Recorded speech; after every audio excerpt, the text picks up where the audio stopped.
মূল্যবোধ related education, মানে আপনার ধর্মীয় মূল্যবোধ, আপনার পারিবারিক মূল্যবোধ, নাগরিক মূল্যবোধ, এসব শক্তভাবে প্রাথমিক এডুকেশনে নিয়ে আসা। তারা ওই যে জাপান বা ওই যে ইউরোপ বা নরওয়ে, সুইডেন যেগুলো কথা বললো, ওখানকার অবস্থান আমাদের নেই।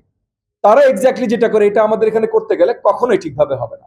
তবে তারা যে গোলটা রিচ করতে চেষ্টা করে, সেই গোলটা আমাদের প্রেক্ষাপট বুঝে আমাদের সিমিলার গোল করতে, আমরা সিমিলার গোল অ্যাচিভ করতে আমরা চেষ্টা করছি এবং অ্যাকচুয়ালি করছি। কারণ মাননীয় প্রধানমন্ত্রী একদম পরিষ্কার করেছেন কিন্তু, যে শিক্ষা ব্যবস্থায় উনি কি দেখতে চান, শিক্ষা কত বড় ইনভেস্টমেন্ট জাতির।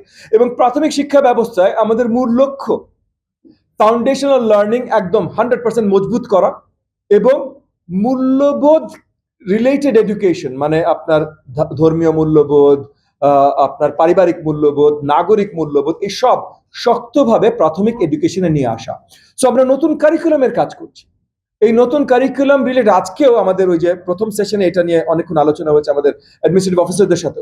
বাট নতুন কারিকুলামে মূল্যবোধ কেন্দ্রিক আপনার পড়াশোনাটার আমরা অনেক বেশি বাড়াচ্ছি, যেটা আমরা আশাবাদী যে আমরা নতুন যে কারিকুলামটা নিয়ে আসবে, এটা যখন আপনারা দেখবেন, এগেন আমরা নতুন কারিকুলাম বলি বা ইমপ্রুভ কারিকুলাম বলি, অনেক নতুনত্ব আসছে, সেই হিসেবে আমি বলি নতুন কারিকুলাম।